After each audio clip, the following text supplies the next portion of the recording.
રમેશ મારો ખાસ મિત્ર છે, મારે તેની મદદ કરવી જોઈએ. બોલ રમેશ, હવે તારા પિતાજી કેમ છે? હાય રાજુ, એ તો એકદમ મજામાં છે. વેકેશન પર ગયા છે. હા, મજાક ના કર દોસ્ત. કાલે તે મને ઈમેલમાં જણાવ્યું હતું કે તારા પિતાજી બીમાર છે, તને પૈસાની જરૂર છે અને મેં મોકલી પણ દીધા. આ જો, તારું ઈમેલ આઈડી આ જ છે ને, ramesh.bora@gmail.com?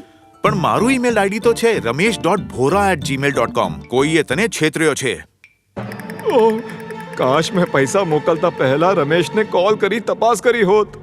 સતર્ક રહો, ઈમેલથી થનારા ફ્રોડથી બચો. શું કરવું?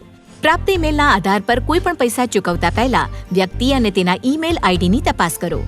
ઘટનાનો રિપોર્ટ તમારા નજીકના સાયબર ક્રાઇમ પોલીસ સ્ટેશન અને national cyber crime reporting portal cybercrime.gov.in પર કરો.